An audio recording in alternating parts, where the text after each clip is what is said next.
Students, आज हम chemical reaction and equations में पढ़ने जा रहे हैं chemical equations, how the chemical equation is right, ये देखने जा रहे हैं। तो आपके किताब में जो पिछले टाइम में हमने एक एक्टिविटी पढ़ी है, उसमें एक्टिविटी नंबर 2 है, जिंक डस्ट को अगर हमने कॉपर सल्फेट के सॉल्यूशन में डाला तो क्या होगा। ठीक है, वो एक्टिविटी को हमने देखी। तो हम देखते हैं कि activity number 2, colourless solution of zinc sulphate, एक जो तैयार होता है जिंक डस्ट से, जिंक पाउडर से, और कॉपर सल्फेट जो ब्लू विट्रॉल रहता है वो चेंज हो जाता है उसका कलर। तो आइए हम उसी रिएक्शन को पहले समझने की कोशिश करते हैं। जिंक हमने लिए है, ये डस्ट लिए है पाउडर, ठीक है। फिर इसमें हमने H2SO4 जो ब्लू विट्रियोल भी जिसे हम कहते हैं, इसका ब्लू कलर होता है, लिक्विड होता है, इसमें ऐड किए तो हमको मिला है जिंक सल्फेट, CuSO4 लिया, सॉरी हमने CuSO4, copper sulphate, blue vitriol, ठीक है, जिंक। तो हमको इसमें मिला है जिंक सल्फेट प्लस कॉपर, ठीक है ना।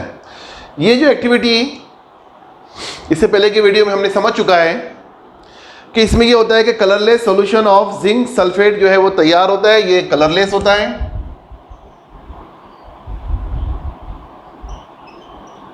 ठीक है। और इसमें दो चीजें होती है जो एज ए रिएक्टेंट हम यूज करते हैं, जिंक और कॉपर सल्फेट। इसमें दो चीजें हमको तैयार मिलती है, zinc sulphate plus copper.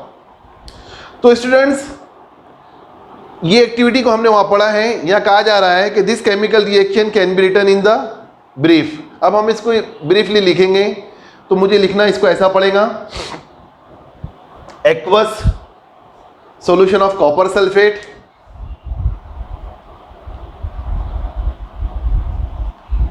aqueous solution of copper sulfate,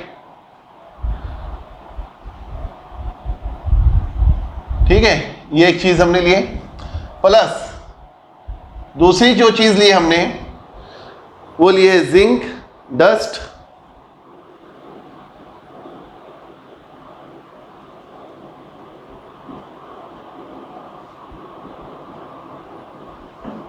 okay, ठीक है। फिर हमने इधर तैयार किया है aqueous solution of zinc sulphate, aqueous solution of zinc sulphate, और हमें क्या मिला है, प्लस कॉपर। स्टूडेंट्स, ये जो इक्वेशन मैंने यहां लिखा हूं, इसको मैंने ऊपर एक इक्वेशन लिखा हुआ था, उसी का ही एक दूसरा फॉर्म यहां इसको लिखा हूं मैंने। इस फॉर्म को हम वर्ड इक्वेशन कहते हैं। क्या कहते हैं इसे हम? तो ये जो केमिकल रिएक्शन है, जो सिंपली मैंने वर्ड में लिखा हूं, simply I have written it in the word form, due to this it is called as word equation. इसको हम वर्ड इक्वेशन कहते हैं। यही वर्ड इक्वेशन को हमने अगर कंडेंस फॉर्म में लिखना है, कंडेंस फॉर्म में बोले तो वो फॉर्म जो फॉर्मूले और मॉलिक्यूलर फॉर्मूले के सिंबल और एलिमेंट के सिंबॉलिक फॉर्म में अगर हम लिखते हैं, जैसे मैंने ऊपर लिखा हूं, जिंक को Zn लिखा हूं, कॉपर सल्फेट को CuSO4 लिखा हूं, जिंक सल्फेट को ZnSO4 लिखा हूं, और कॉपर को Cu लिखा हूं। तो ये जो फॉर्म है, इस टाइप की रिएक्शन को हम क्या कहते हैं, केमिकल इक्वेशन कहते हैं। तो केमिकल इक्वेशन क्या है?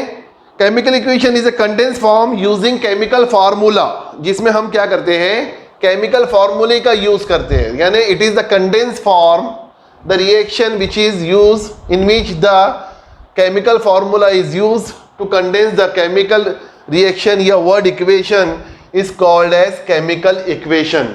तो नीचे जो इक्वेशन लिखी हुई है इसको मैं कहूंगा वर्ड इक्वेशन, और ऊपर जो इक्वेशन लिखी हुई है इसे मैं कहूँगा केमिकल इक्वेशन, जो कंडेंस फॉर्म में होती है, जिसमें मॉलिक्यूलर फार्मूले को सिंबल की शक्ल में लिखा जाता है। तो स्टूडेंट्स आप देखेंगे इस इक्वेशन में कॉपर सल्फेट को हमने CuSO4 की शक्ल में लिखा है और जिंक को जो है वो Zn की शक्ल में लिखा है। Both they are called as reactant. क्या कहते हैं हम इन्हें? रिएक्टेंट कहते हैं। तो रिएक्टेंट के अंदर नीचे हमने जो है उनके पहले से कलर वगैरह भी बता दिए हैं, उनकी फिजिकल स्टेट भी बता दी, ठीक है। इसी तरह से हम देखते हैं कि ये किससे रिएक्ट करते हैं, ये कॉपर पार्टिकल से रिएक्ट करते हैं। कॉपर पार्टिकल्स से जिंक का जो है वो रिएक्शन होता है और कॉपर पार्टिकल्स वहाँ पर जो है वो अलग हो जाता है कॉपर सल्फेट में से और जिंक सल्फेट तैयार होता है। क्या तैयार होता है? Zinc sulphate. अब ये जो ब्लू कलर है इसका, इस कंपाउंड का, वो कॉपर की वजह से है इसका कलर। तो ब्लू विट्रियोल हम इसे कहते हैं, ब्लू कलर होता है इसका, ये कॉपर की वजह से होता है। ये कॉपर निकल जाने के बाद ये कलरलेस बन जाता है। क्या बन जाता है? कलरलेस। तो यही वो प्रॉपर्टी है। इसी तरह से अब इसके दरमियान क्या है, ये जो कंपाउंड्स होते हैं ये आयोनिक कंपाउंड्स होते हैं, है ना। केमिकल रिएक्शंस में क्या होता है स्टूडेंट्स, आयोनिक कंपाउंड क्या होते हैं, रिएक्टेंट के अंदर बॉन्ड जो है टूटते हैं और प्रोडक्ट के अंदर नए बॉन्ड बनते हैं। यह बॉन्ड टूटा CuSO4 का, या नया बॉन्ड बना ZnSO4 का, यानी कि नए बॉन्ड तैयार होते हैं केमिकल रिएक्शन के, हमने देखे। तो हम देखते हैं कि जिसकी वजह से नए नए प्रोडक्ट तैयार होते हैं, जिसकी वजह से जो है property of the reactant change हो जाती है और नई प्रॉपर्टी हमको देखने को मिलती है।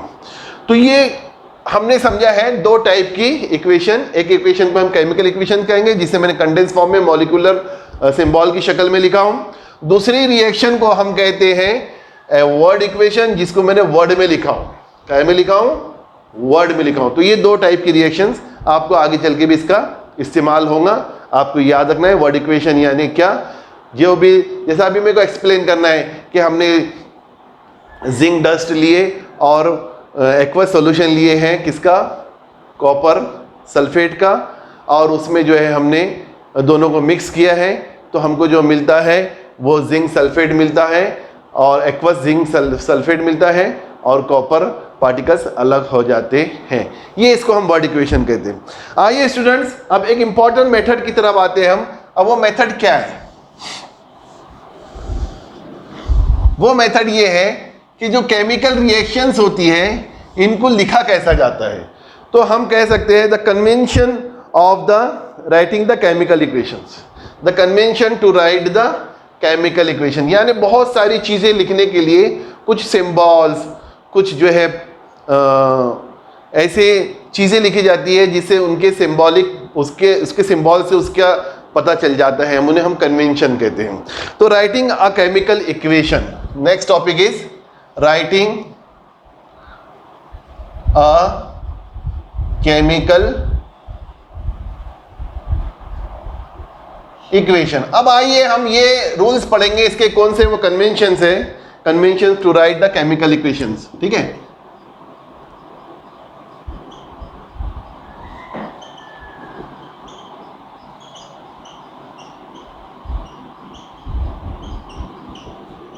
अब वो कौन से कन्वेंशन है वो हम यहां देखेंगे। ओके स्टूडेंट्स, अब वो कौन से कन्वेंशन है, पहले तो हम ये देखते हैं कि केमिकल इक्वेशन में जो रिएक्टेंट है वो किधर लिखे जाते हैं। चलिए बताइए, मैंने किधर साइड लिखा हूं ऊपर की इक्वेशन में?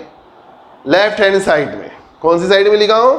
लेफ्ट हैंड साइड में। The first convention is what? Reactant is always right on left hand side and product is right on the right hand side, ठीक है। राइट याद रहेगा आपको पहला कन्वेंशन। प्रोडक्ट किधर लिखा जाता है? राइट हैंड साइड में, और रिएक्टेंट किधर लिखे जाते हैं? लेफ्ट हैंड साइड में। And this arrow indicate what? ये एरो क्या इंडिकेट कर रहा है जरा बताइए मुझे। This arrow heading towards the product, यानी क्या क्या हेडिंग है इसकी? इसकी हेडिंग किधर है? It head towards the product, ये प्रोडक्ट की तरफ इसका हेड है ना। तो जिधर एरो का हेड रहता है उधर कुछ तो भी इंडिकेट होता है। मतलब ये एरो क्या दिखा रहा है कि reactant is convert into the product, ठीक है। सबसे पहले तो ये एरो ये दिखा रहा है कि प्रोडक्ट जो है वो तैयार हुआ है। तो डायरेक्शन ऑफ द रिएक्शन भी दिखा रहा है कि कुछ तो भी इधर से इधर चेंज हुआ। Something is change into the something. तो ये ध्यान में रखना है कि एरो इंडिकेट व्हाट, ठीक है, ये एरो बीच में लिखा हुआ रहेगा रिएक्टेंट के और प्रोडक्ट के बीच में। तो फर्स्ट कन्वेंशन क्या देखा हमने? पहला कन्वेंशन ये देखा है कि रिएक्टेंट जो है हमेशा लेफ्ट हैंड साइड में लिखे हुए रहेंगे, प्रोडक्ट हमेशा जो है राइट हैंड साइड में लिखे हुए रहेंगे, और रिएक्टेंट और प्रोडक्ट के दरमियान जो है प्रोडक्ट की तरफ जो है एरो होगा हेडिंग करा हुआ, यानी एरो का जो हेड है वो प्रोडक्ट की तरफ रहेगा। दूसरा जो है क्या है स्टूडेंट्स? रिएक्टेंट और प्रोडक्ट आर टू और मोर। प्रोडक्ट यहां पर देखिए, अब यहां पर रिएक्टेंट जो है ये 2 है, यहां पर रिएक्टेंट प्रोडक्ट भी 2 है। कुछ कुछ इसमें रिएक्शन में जो है प्रोडक्ट 1 रहता है, जैसे मिसाल के तौर पे कैल्शियम कार्बोनेट, ठीक है, तो कैल्शियम कार्बोनेट का डिकम्पोजिशन अगर हमने किए तो इसका डिकम्पोजिशन कैल्शियम ऑक्साइड और कार्बन डाइऑक्साइड में होगा। तो हम कह सकते हैं कि इसमें रिएक्टेंट 1 है, प्रोडक्ट 2 है। कुछ कुछ रिएक्शन में जो है वो प्रोडक्ट ज़्यादा रहते हैं, जैसे मिसाल के तौर पे हम ये देख लेते हैं फोटोसिंथेसिस की रिएक्शन CO2 प्लस 6H2O, ठीक है। इधर से हम देखते हैं ग्लूकोज तैयार होता है प्लस वाटर ऑक्सीजन तैयार होता है, ठीक है, प्लस एनर्जी तैयार होती है, ठीक है, एनर्जी तैयार होती है, बहुत सारी चीज़ें इसमें तैयार होती है। हम कह सकते हैं कि ये बहुत सारे प्रोडक्ट तैयार होते हैं। तो बहुत सारे रिएक्टेंट हो सकते हैं, बहुत सारे प्रोडक्ट हो सकते हैं। तो जितने भी रिएक्टेंट है सबको हम लिखेंगे वर्ड इक्वेशन में भी, जितने भी प्रोडक्ट है सबको लिखेंगे वर्ड इक्वेशन में भी, और जितने भी रिएक्टेंट और प्रोडक्ट है उनको हम अपने जो है केमिकल इक्वेशन में भी या सिंबॉलिक रिप्रेजेंटेशन में भी हम उसको लिखेंगे। कैसे लिखेंगे? तो इसके लिए एक तरीका है कि जितने रिएक्टेंट और प्रोडक्ट होते हैं उनके दरमियान प्लस का साइन लिखते हैं। हम क्या लिखते हैं? प्लस का साइन। अगर समझ लो एक से ज़्यादा प्रोडक्ट है तो भी प्लस का साइन लिखते हैं, या रिएक्टेंट है तो भी प्लस का साइन लिखते हैं, जैसे यहाँ पर यहाँ प्लस का साइन लिखा हुआ है। You got student it? तो अगर रिएक्टेंट और प्रोडक्ट अगर 2 या 2 से ज़्यादा होते हैं तो उनके दरमियान हम प्लस का साइन लिखते हैं। क्या लिखते हैं? प्लस का साइन। जैसे कहाँ लिखा हुआ है? ZnCSO4 के बीच में, ZnSO4 और प्लस Cu के बीच में। तो इससे क्या साबित होता है? Product are more and reactant, product are more and reactant are more. आगे समझिए, आपके ध्यान में रखिए इस चीज को। तीसरा कन्वेंशन क्या है? केमिकल इक्वेशन को बहुत ज्यादा अब हमको इंफॉर्मेटिव बनाना है। इंफॉर्मेटिव बनाने से मतलब क्या है? बहुत ज्यादा इंफॉर्मेटिव बनाने से मतलब क्या है? यस, यानी अब ये चीजें जो है, अभी तो एक रिएक्शन लिखी हुई है, अब इसमें मुझे मालूम नहीं है कि इसके अंदर ये जिंक क्या है, ठीक है ना, ये ZnSO4 क्या है, मुझे नहीं मालूम है। मुझे अब क्या करना है स्टूडेंट्स? अब इसको इंफॉर्मेटिव बनाना है। तो हम क्या करते हैं, जैसे मिसाल के तौर पे कोई चीज लिक्विड अगर कोई तैयार होती है केमिकल रिएक्शन में तो उसको हम इस तरह के एरो से बता देते हैं। गैस अगर तैयार हो रही है और रिलीज हो गई है तो उसको ऊपर के एरो से बता देते हैं। तो चाहे रिएक्टेंट में लिक्विड हो या प्रोडक्ट में हो, इस तरह के एरो में एरो को हम बताएंगे। तो एरो डाउनवर्ड है अगर से तो लिक्विड तैयार हुआ है, एरो का हेड अपवर्ड है तो कोई तो भी गैस तैयार हुआ है। ये होता है। इसी तरह से और इसको इंफॉर्मेटिव बनाने का है, कोई चीज अगर रिएक्टेंट में गैस है तो उसमें G लिख दीजिए ब्रैकेट के अंदर, सॉलिड है तो S लिख दीजिए, लिक्विड है तो L लिख दीजिए, या कोई चीज एक्वस है उसमें पानी ज्यादा मिला हुआ है तो AQ लिख दीजिए। ये है सिंबॉलिक रिप्रेजेंटेशन स्टूडेंट्स। तो अगर हम ये लिखते हैं तो इससे क्या होता है, इक्वेशन हमको बहुत ज्यादा इंफॉर्मेटिव नजर आती है। जैसे ये एक्वस है तो मैंने AQ लिख दिया यहाँ पर, ये सॉलिड है, ये एक्वस है, ये सॉलिड है, समझ में आ रहा है ना आपके? तो इससे इक्वेशन इंफॉर्मेटिव बन गई। आप ये सिंबॉलिक इक्वेशन से ही जो है आप बोल सकते हैं कि इस रिएक्शन में ZnSO4 एक्वस तैयार हुआ है और कॉपर जो है सॉलिड तैयार हुआ है। आप कह सकते हैं कि इसमें जो रिएक्टेंट था वो एक्वस था, कॉपर सल्फेट, और जिंक जो था वो सॉलिड था। ये है तीसरी रिएक्शन में हम इसके कन्वेंशन को समझ सकते हैं स्टूडेंट। इसी तरह से हम जो है चौथा जो साइन है कन्वेंशन का वो क्या है कि अगर किसी केमिकल रिएक्शन के अंदर क्या होता है, हीट दी जाती है आउटसाइड से किसी रिएक्शन को प्रोसीड करने के लिए या रेट ऑफ रिएक्शन को बढ़ाने के लिए जो है हम हीट देते हैं। तो हीट का जो सिंबल होता है वो एरो के ऊपर इस तरह से बता दिया जाता है। रिएक्टेंट और प्रोडक्ट के दरमियान हीट के सिंबल को जो है एरो के ऊपर जो है हम जो है ट्रायंगल का छोटा सा सिंबल बना देते हैं। ये हीट का सिंबल है। काय का सिंबल है? हीट का सिंबल है। तो स्टूडेंट्स हम वहां हीट इस्तेमाल करते हैं। जैसे एग्जांपल के तौर पे कैल्शियम कार्बोनेट, अभी एग्जांपल लिखा था मैंने। कैल्शियम कार्बोनेट को अगर हम गर्म करते हैं तो गर्म करने के बाद उसको हीट दी जाती है तो कैल्शियम ऑक्साइड और CO2 में तैयार होता है। तो आइए इस रिएक्शन को थोड़ा हम इंफॉर्मेटिव बना डालते हैं, ठीक है ना। इस तरह से इसको इंफॉर्मेटिव बना देंगे और ये गैस तैयार होगा और ये एरो का निशान ऊपर। तो स्टूडेंट्स ये इक्वेशंस के अंदर हमने क्या समझा है कि अगर किसी केमिकल रिएक्शन के अंदर किसी रिएक्टेंट को हीट दी जा रही है और हीट से उसके अंदर रिएक्शन हो रही है तो एरो के ऊपर हम कौन सा सिंबल दिखाएंगे? एरो के ऊपर हम जो है वो ट्रायंगल का सिंबल लिखेंगे। क्या का सिंबल लिखेंगे? ट्रायंगल का सिंबल। तो अगर हम देखते हैं कि हीट रिलीज हो रही है, ठीक है। अब किसी किसी रिएक्शन के अंदर क्या होता है, दो तरह की रिएक्शन रहती है।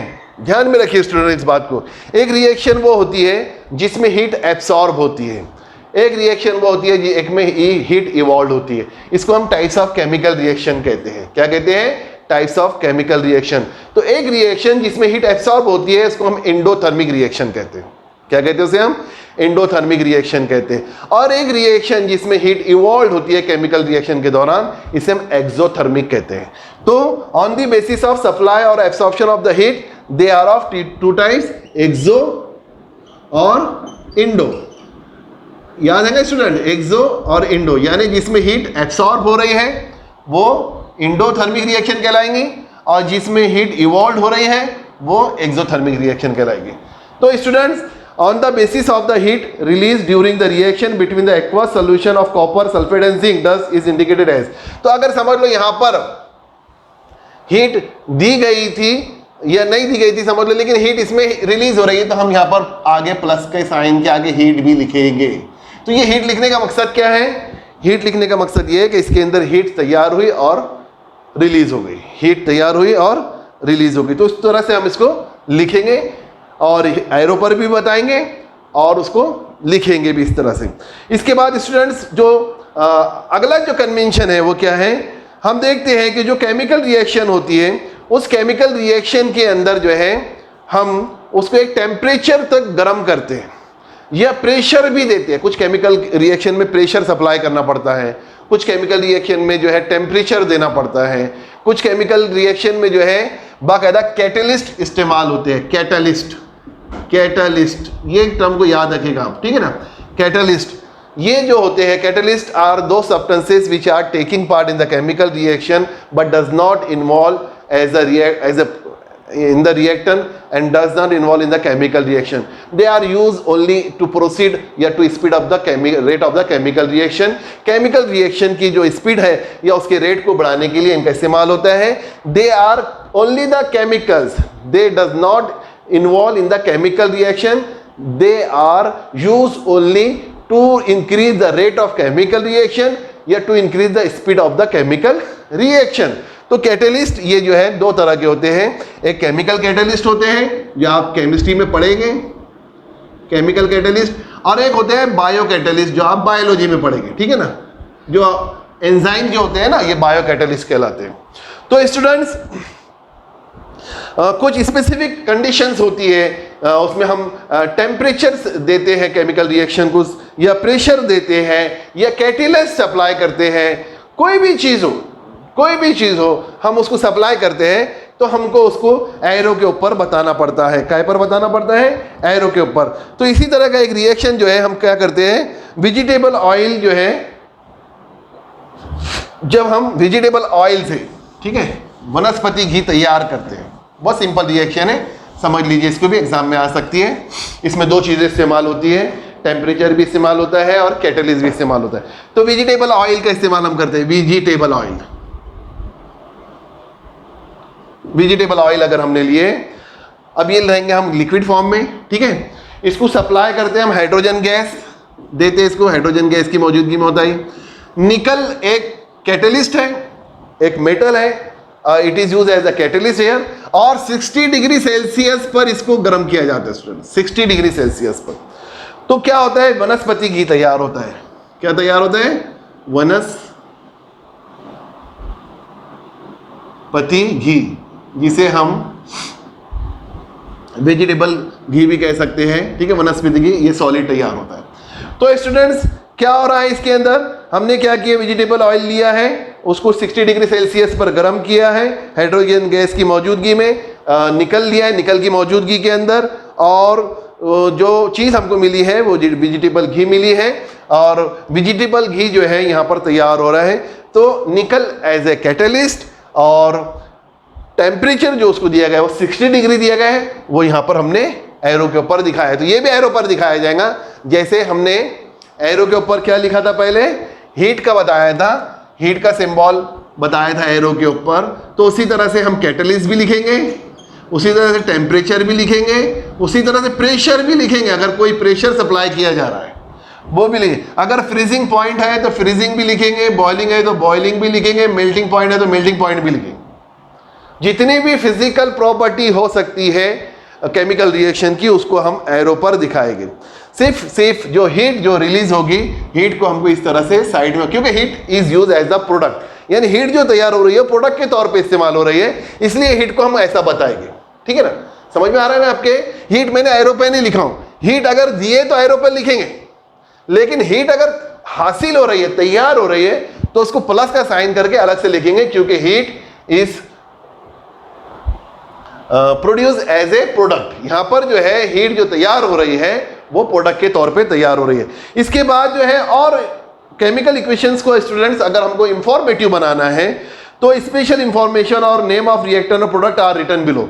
हम क्या कर सकते हैं, जितने भी रिएक्टेंट और प्रोडक्ट है उसके नाम लिखिए उसके नीचे, और इंफॉर्मेटिव बन जाती है वो रिएक्शन, बहुत इंपॉर्टेंट। जैसे अगर हमने यहाँ लिख दिए जिंक, तो इसके नीचे जिंक लिख दीजिए, यहाँ लिख दीजिए copper sulphate, okay, copper sulphate लिख दिए, यहां लिख दिए जिंक सल्फेट, जिंक सल्फेट, ये इनके नाम लिख दिए अगर से आपने रिएक्टेंट और प्रोडक्ट के नीचे, तो और इंफॉर्मेटिव ये बन जाती है, और इंफॉर्मेटिव बन जाती है। ज्यादा से ज्यादा रिएक्शंस को इंफॉर्मेटिव बनाने के लिए हमको करना, तो हम क्या करेंगे, स्पेशल इंफॉर्मेशन और name of the reactant product are written below their formula. उनके फार्मूले के नीचे हम क्या करेंगे, उनके नाम लिखेंगे। जैसे मैंने यहां लिखा हूं, जैसे यहां लिखा हूं जिंक के नीचे जिंक लिखा हूं, कॉपर सल्फेट के नीचे कॉपर सल्फेट लिखा हूं, जिंक सल्फेट के नीचे जिंक सल्फेट, और कॉपर के नीचे कॉपर लिखा हूं। तो इस तरह से स्टूडेंट्स, इससे भी ये साबित होता है कि जो चीज हमने इसमें ली है वो कैसी है, उसके नाम क्या है। इसी तरह से अगर आप जो केमिकल ले रहे हैं, अगर वो समझ लो डाइल्यूटेड है, तो आप उसके नीचे डाइल्यूट लिख दीजिए। फॉर एग्जांपल अगर हमने समझ लो HCl इस्तेमाल किया और डाइल्यूटेड इस्तेमाल किया, तो DIL लिख देंगे हम उसके नीचे, हाइड्रोक्लोरिक एसिड। समझ में आ रहा है आपके?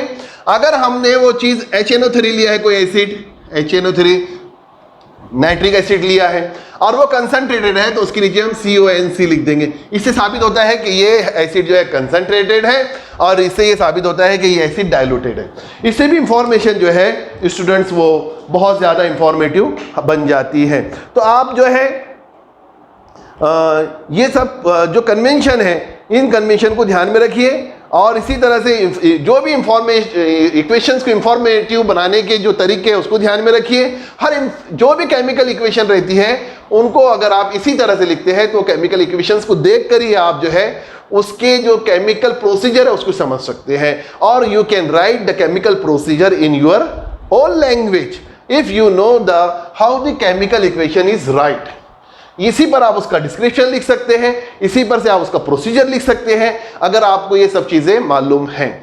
तो ये स्टूडेंट्स बहुत इंपॉर्टेंट चीज थी। इसी तरह से जो इंपॉर्टेंट टॉपिक जो मेरा इसके बाद के वीडियो में बनाने वाला हूं कि how we can balance the chemical equation, ये भी बहुत जरूरी है, क्योंकि केमिकल इक्वेशंस के अंदर हम फार्मूले यूज करते हैं। फार्मूले जो है वो एलिमेंट्स के बने होते हैं, एटम्स के बने हुए होते हैं, और हर फार्मूले के जो भी केमिकल्स होते हैं उनका एक एटॉमिक मॉलिक्यूलर मास होता है, एटॉमिक मास होता है, उसको हम काउंट कर सकते हैं, उनके एटम को गिन सकते हैं, और एटम गिनकर जो है हम इक्वेशंस को बैलेंस कर सकते हैं। और केमिकल इक्वेशंस वर्ड इक्वेशन में अगर लिखे तो हम ये उसको ओरली बयान कर सकते हैं या उसको ओरली बोल सकते हैं, लेकिन रिटर्न फॉर्म में जब भी हम उसको कंडेंस फॉर्म में या मॉलिक्यूलर स्ट्रक्चर के फॉर्म में लिख रहे हैं, सिंबल की शक्ल में लिख रहे हैं, तो उसको बैलेंस ही लिखना चाहिए।